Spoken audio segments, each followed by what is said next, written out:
শুভ সকাল বন্ধুরা। তো তোমরা সকলে কেমন আছো? আশা করছি সকলে খুব ভালো আছো, সুস্থ আছো। আজ নতুন আরো একটি ভিডিও তোমাদের সকলকে জানাই অনেক অনেক ভালোবাসা। আজকে হচ্ছে বুধবার আর এখন ঘড়ি কাটাতে সময় হয়েছে কিন্তু ওই সকাল 11টা মতো। তো আজকে সকাল সকাল এই যে স্নান ধান করে মাম্মামকে খাইয়ে ওকেও স্নান ধান করিয়ে একদম রেডি করে নিচ্ছি। আর আজকে যাব কোথায় সেটা তো তোমরা হয়তো বুঝতে পারছো। আজকে যাব হচ্ছে বাড়িতে। বেশ কটা দিন আসা হয়েছিল, ওই যে একটা দিনের জন্য এসেছিলাম, কিন্তু ওই যে বললাম আবার বেশ কটা দিন থাকা হয়ে গেছে। যাই হোক, এই যে থাকা হয়ে গেছে, আবার ভেবেছি ওই সরস্বতী পুজোর সময় আবার আসতে হবে। কি জানো তো, কয়েকটা দিন ধরে এই বছরটা মানে এই যে এই বছরের প্রথম দিকটা আর তার আগের বছরটা বেশ ভালো ঘোরা হলো। আর সঙ্গে কিন্তু এইদিকে এখনও ঘুরেই যাচ্ছি। যাই হোক, ওই যে সংসারের পাশাপাশি সমস্ত কাজগুলো সামলাতে হবে। এদিকে আমার বান্ধবীর বিয়ে ছিল, সেই উপলক্ষেই এসেছিলাম। তারপরে আবার দিদি আসলো, আর এদিকে পিঠে পুলিও খাওয়া হয়নি এবারে শীতের সময়, তো সেই ক্ষেত্রে পিঠে পুলি খেতে এসেছিলাম। যাই হোক, মামাম সোনাকে এদিকে দেখো, এই যে এই ড্রেসটা পরিয়ে নিয়েছি বার্থডেতে যেটা দিয়েছিলাম। ড্রেসটা না ভীষণ ভালো লাগে। বাচ্চাদের যত হালকা কালারের জিনিস পরাবে বাচ্চাদের কিন্তু ততই ভালো লাগে। এদিকে মামামকে চুলটা বেঁধে দিয়েছি, চুলটা বেশ বড় হয়েছে। আর আমার মাম্মামকে না বেশ ভালো লাগে চুলটা বাঁধলে। আর কি জানো তো, মেয়ে মানুষের না চুলটা যদি না থাকে না, মানে এই চুলগুলো যদি ছোট ছোট থাকে, সে একটা আমার ভালো লাগে না, মানে সেই জন্য মামামের চুলগুলো কিন্তু আমি বড় রেখেছি। আর এই যে মামামের এই চুলগুলো বড় রেখেছি জন্য অনেকের কিন্তু অনেক সমস্যা, কিন্তু ওর পিপিমণি বলেছে ওর চুলগুলো বড় রাখতে। এখান থেকে একটু সাহস পেয়েছি। আর যদি এখন কেউ বলে ওর চুল কাটো না কেন, ঠান্ডা লাগবে, এটা ওটা, আর ঠান্ডা লেগে থাকে, এই প্রশ্ন অনেকেই আমাকে করেছে। তো সেই ক্ষেত্রে তখন জানো তো এই কথাগুলো আগে খুব গায়ে লাগতো, যে এইটুকু বয়সে চুল রেখেছি, এই কথাগুলো ভীষণ খারাপ লাগতো। কিন্তু কি জানো তো, ওকে আমি সেরকমভাবে খেয়াল রাখি, তো সেই ক্ষেত্রে ওর ঠান্ডাটা লাগে না। যাই হোক, এদিকে মামুমকে রেডি করিয়ে দিয়েছি, তোমরা একটু দেখে নাও কেমন লাগছে জানিও।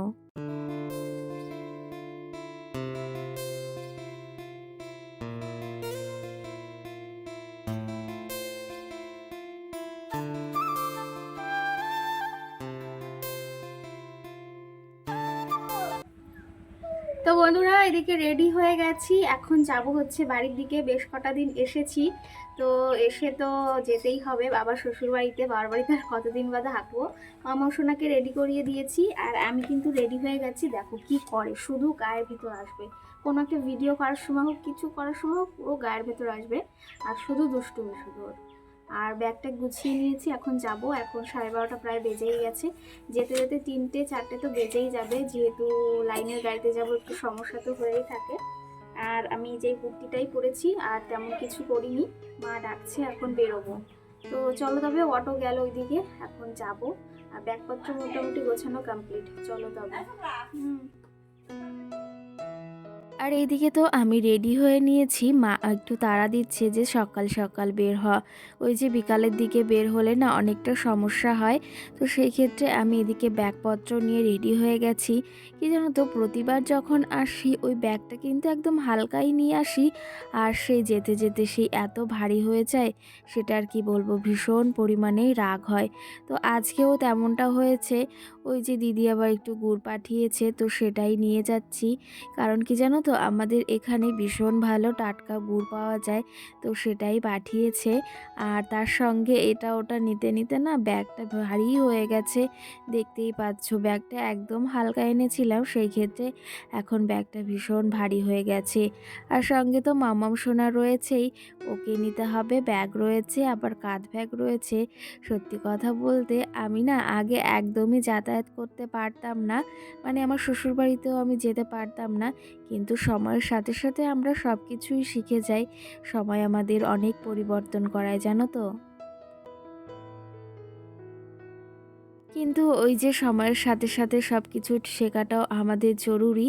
সেই ক্ষেত্রে এখন এই জিনিসটা শিখেছি। আগে একদমই যাতায়াত বা কোথাও একা একা যেতাম না।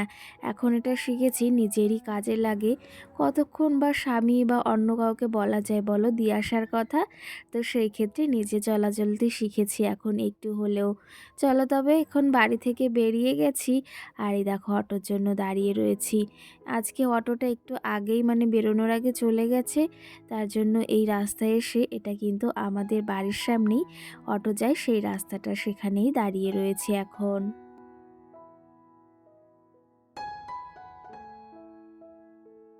আর এই দেখো এর মাঝে বেশ খানিকটা সময় পেরিয়ে গেছে আর এই যে বাড়িতে পৌঁছে গেছি ওই ৩.৫ ঘন্টা মতো লেগেছে।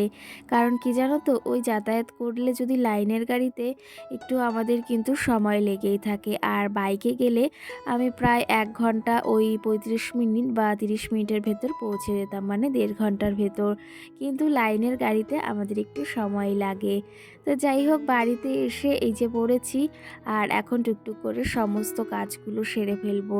সেই গিয়েছিলাম জন্মদিনের পরের দিনই সকালে সমস্ত কাজবাজ সেরে, তাও সেই কাজবাজ কিন্তু পড়েই থাকে। এদিকে এই যে একে দিয়েছে কিন্তু বার্থডেতে একজন একটা দিদিভাই। তো সেকে মানে তাকেই রাখার জন্য এখন জায়গাটা ঠিক করতে হবে যে তাকে কোথায় রাখবো।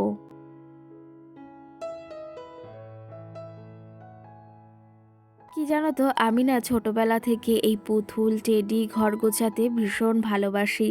আর এই টেডিটা কিন্তু ভীষণ ভালো হয়েছে, কিন্তু অনেকটাই বড়, তোমাদের তো দেখালাম। আর আমার মাম্মাম সোনাও ভীষণ খুশি হয়েছে। এবছরের বার্থডেতে সব থেকে বড় গিফট এটাই কিন্তু পেয়েছে। যাই হোক আমি এখন টুকটুক করে বিছনাটা ঝাড় দিয়ে নেব। আর ঘরের অনেক কাজ বাকি রয়েছে সেগুলোকেও সারতে হবে। ওই যে জন্মদিনের পরের দিন চলে গিয়েছি, তেমনভাবে কাজ তো গুছিয়ে গিয়েছি কিন্তু সেরকমভাবে গোছানো হয়নি। তো ভাবলাম এখন এসেছি, এখন একটু হালকা হাতে কাজটা সেরে নেব।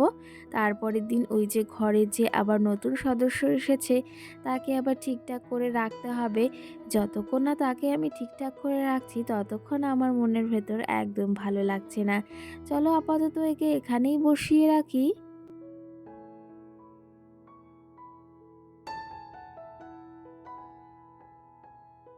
আর এই যে দেখো তোমাদের সঙ্গে গল্প করতে করতে বাবার বাড়ি থেকে এসেই আমি ঘরটাকে সুন্দরভাবে খাটটাকে গুছিয়ে নিয়েছি। কারণ খাটটা গোছানো না থাকলে না একদম ভালো লাগে না। আর টেডিটাকে খাটের পর আপাতত রেখেছি। কালকে ভেবেছি ওকে একটা জায়গা বানাতে হবে ওকে রাখার জন্য। তো জানিও অবশ্যই আমার এই ছোট্ট কুটিরটাকে আমি বাবার বাড়ি থেকে এসেই গুছিয়ে নিয়েছি। তোমাদের কেমন লাগছে চলো তোমাদের একটু ব্যাক ক্যামেরায় দেখিয়ে দিই।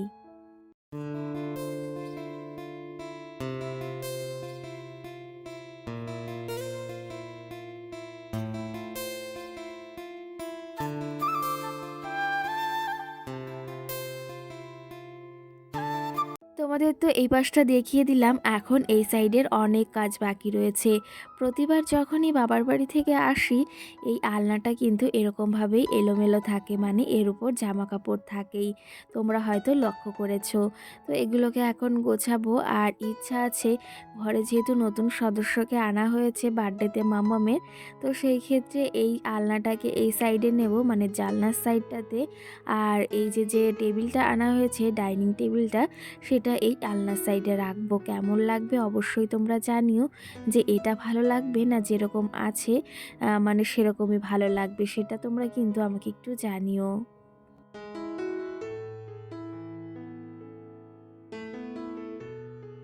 আর আমাদের পৌঁছাতে পৌঁছাতে প্রায় ওই ৩টে ৩:৩০ বেজেই গেছে।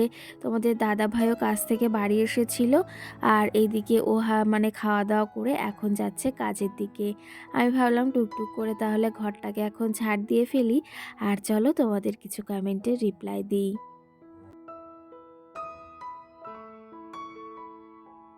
কালকের ভিডিওতে একটা দিদিভাই কমেন্ট করেছে আজকের ভিডিওটি খুব সুন্দর লাগলো। আর আমারও কিন্তু বিরিয়ানি খুব ফেভারিট। সেই ক্ষেত্রে আমারও ভীষণ ভালো লাগে, বিরিয়ানির থেকে কিন্তু ফ্রায়েড রাইসটা আমার আরও প্রিয়, কিন্তু বিরিয়ানিটাও ভীষণই ভালো লাগে। তো যাই হোক তোমরা এই কমেন্টটা পড়েও ভীষণ ভালো লাগলো। সঙ্গে লিপিরাই কমেন্ট করেছে দেখে নিলাম ভিডিও, অসংখ্য ধন্যবাদ তোমাকে। সঙ্গে অমৃতা কমেন্ট করেছে খুব সুন্দর ভিডিও, সেই ক্ষেত্রে অসংখ্য ধন্যবাদ তোমাকেও। তোমাদের আজকে একটা কথা বলার আছে, সেটা কি জানো তো? এই যে কয়েকটা দিন ধরে ভিডিও দিচ্ছি আর তোমরা কিন্তু সেমনভাবে কমেন্টও করছো না। সত্যি কথা বলতে তোমাদের কমেন্টগুলো দেখে কিন্তু ভীষণ ভালো লাগে, আর যদিও ভিউজ না হয় কমেন্টগুলো পড়তেও ভীষণ ভালো লাগে, একটা আলাদাই শান্তি অনুভব হয়। কিন্তু তোমরা কয়েকদিন ধরে কমেন্ট করছো না, আর তেমনভাবে আমি রিপ্লাইও দিতে পারছি না। ওই 2 থেকে 3টে কমেন্ট আসছে, তার বেশি হলে 5টা এরকমই কমেন্ট আসছে কিন্তু। তো যাই হোক, আশা করি তোমরা এই আজকের ভিডিওটায় কমেন্ট করবে, আর ভিডিওটি কেমন লাগলো বা কেমন লাগছে অবশ্যই জানিও। আর তোমরা আমার কাছ থেকে কীরকম টাইপের ভিডিও দেখতে চাইছো সেটাও অবশ্যই কমেন্ট করে জানিও। না হলে কীভাবে বুঝবো বলো যে তোমরা কেমন ভিডিও দেখতে চাইছো? অনেকে আমার ডেলি রুটিন বা আমি সারাদিন কী কাজকর্ম করি সেটা দেখতে পছন্দ করে, আবার অনেকে ঘোরাফেরাও পছন্দ করে। এক একজনের পছন্দ কিন্তু এক এক রকম। তো যাই হোক, আশা করি তোমরা কমেন্ট করবে। এদিকে যে ডাইনিং টেবিলটা আনা হয়েছিল সেটা আপাতত আমি এখানেই রেখেছি, মানে এই জানলার সাইডটাতে, সামনেটাতে। আর এখন হালকা করে একটু গুছিয়ে নিচ্ছি। তো কি জানো তো, এই যে কোনো জিনিস পরিপাটি করে রাখতে বেশি ভালো লাগে।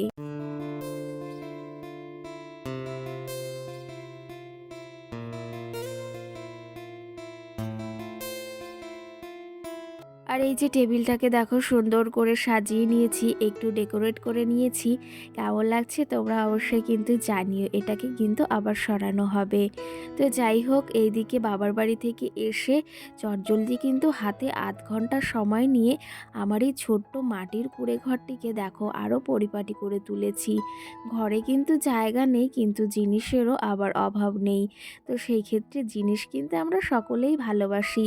আর এই প্রত্যেকটা জিনিসই বেশিরভাগ কি আমার বাবার বাড়ি থেকেই দেওয়া। তো সেটাকে আমি সব সময় মাথায় তুলে রাখি, আর সব সময় কিন্তু পরিপাটি করে রাখার চেষ্টা করি।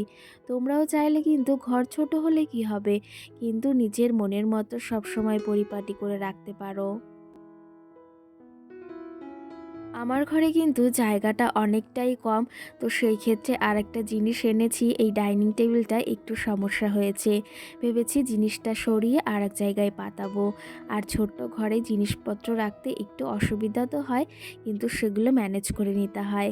তো যাই হোক, এইদিকে আমি এখন ঘরটাকে ঝাড় দিয়ে নিচ্ছি, কারণ ওই যে কটা দিন বাড়ি নেই, আর ঘরটা একদম পরিপাটি না করে নিলে আমারও ভালো লাগছে না। আর তোমাদের তো বলেছি ঘরের নিচেটাতে কার্পেট পাতবো, সেটা আর হয়ে উঠছে না।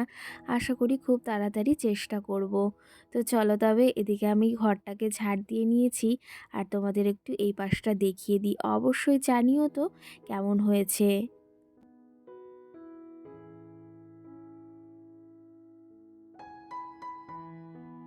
আর এরকমভাবে ঘর সাজিয়ে রাখলে কিন্তু ওই লাক্সারি ঘর বাড়িকেও হার মানাবে এই ছোট্ট আমার কুঁড়ে ঘরটি। তোমরাও চাইলে কিন্তু এমনভাবে ডেকোরেট করতে পারো, নিজেদের ঘরটা এরকমভাবে সাজাতে পারো। তো চলো তবে, আজকের এই লুকটা কেমন লাগছে অবশ্যই জানিও। আর ব্লগটিও বেশি বড় করব না। সকলকে টাটা, ভালো থেকো, সুস্থ থেকো, সকলকে টাটা।